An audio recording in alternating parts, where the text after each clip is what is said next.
Ad hoc committee എന്ന് പറയുന്നത് സാങ്കേതികമായിട്ട് പറഞ്ഞാൽ അതൊരു കടലാസ് കമ്മിറ്റിയാണ്. അഡ്വോക്ക് കമ്മിറ്റിയുടെ ഉത്തരവാദിത്തങ്ങളിൽ ഏറ്റവും അടുത്ത സമയത്ത് തന്നെ ഉത്തരവാദിത്തത്തോടുകൂടി തെരഞ്ഞെടുപ്പ് നടത്തി പുതിയ ഭാരവാഹികളെ കണ്ടെത്തുക എന്നുള്ളതാണ് അഡ്വോക്ക് കമ്മിറ്റിയുടെ ഉത്തരവാദിത്തങ്ങളിൽ പെട്ടത്. അതിനങ്ങനെ ഒരു പോളിസി മേക്കിങ്ങിലോ മണി മാറ്റേഴ്സിലുണ്ടാകുന്ന ചേഞ്ചുകൾക്കൊന്നും അധികാരമുള്ളൊരു കമ്മിറ്റിയല്ല. പക്ഷേ നമ്മുടെ സംഘടന എന്നുള്ള നിലയിലും എല്ലാവരും നമ്മൾ പരസ്പരം അറിയുന്നവരെന്നുള്ള നിലയിൽ ഒരു വെൽഫെയറിന്റെ ഭാഗമായി നിലവിലെ പ്രശ്നങ്ങൾ അഡ്വോക്ക് കമ്മിറ്റി എന്ന നിലയിലാണെങ്കിലും വ്യക്തിപരമായ പ്രശ്നങ്ങളിലൊക്കെ പരമാവധി ഇടപെട്ടുകൊണ്ട് എങ്ങനെ പരിഹരിക്കാമെന്നുള്ളതിനെ പറ്റിയുള്ള ചർച്ചകളും അതിനുള്ള ശ്രമങ്ങളും ഞങ്ങൾ നടത്തുന്നുണ്ട്.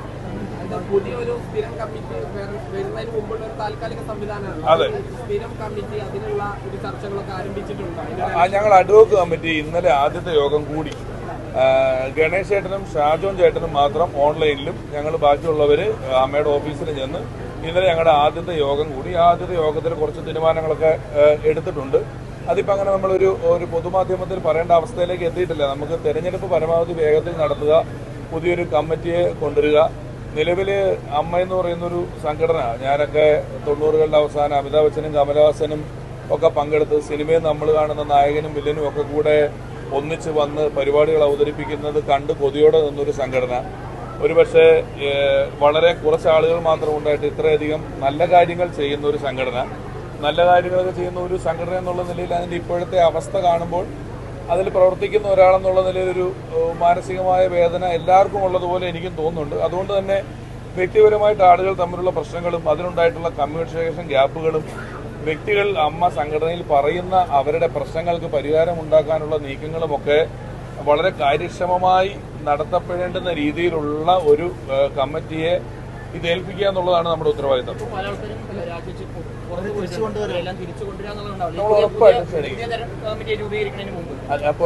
നമ്മളെല്ലാവരോടും സംസാരിച്ചു. ഞാൻ ശ്വേതയോട് സംസാരിച്ചു, അൻസുബയോട് സംസാരിച്ചു, മല്ലികാന്റിയോട് സംസാരിച്ചു, ബാബുരേട്ടൻ, സിദ്ദിഖ, ഇടവേള ബാബുക്ക, മമ്മുക്ക, ലാലേട്ടൻ, എല്ലാവരോടും ഞാൻ ഫോണിൽ കഴിഞ്ഞ കുറച്ച് ദിവസങ്ങൾ കൊണ്ട് ഒരുപാട് സമയം സംസാരിച്ചു. അൻസുബയോടൊക്കെ പലപ്പോഴായിട്ട് 1 മണിക്കൂറിലധികം ഞാൻ സംസാരിച്ചിട്ടുണ്ട്. അവരെ എല്ലാം കേൾക്കുന്നുണ്ട്.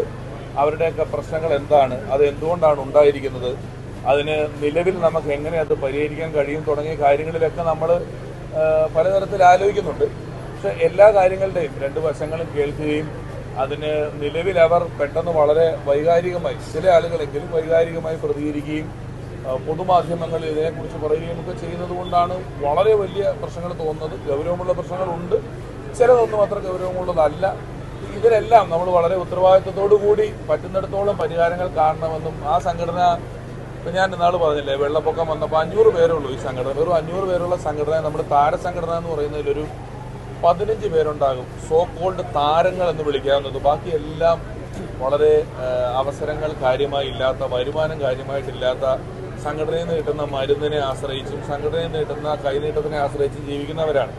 അപ്പോൾ അവരുടെ എല്ലാം നടത്തിക്കൊണ്ട് പോകുന്ന 500 പേര് താഴെ മാത്രം അംഗങ്ങളുള്ളൊരു സംഘടന എന്നുള്ള നിലയിൽ അതിൻ്റെ പ്രവർത്തനങ്ങളെ ഏകോപിപ്പിക്കാനും കൊണ്ടുപോയി എന്ന് പറയുന്നത് വളരെ പാടുള്ളൊരു കാര്യമൊന്നുമല്ല. അത് ചെയ്യാവുന്ന കാര്യങ്ങളേ ഉള്ളൂ. എല്ലാം പരിഹരിക്കപ്പെടും.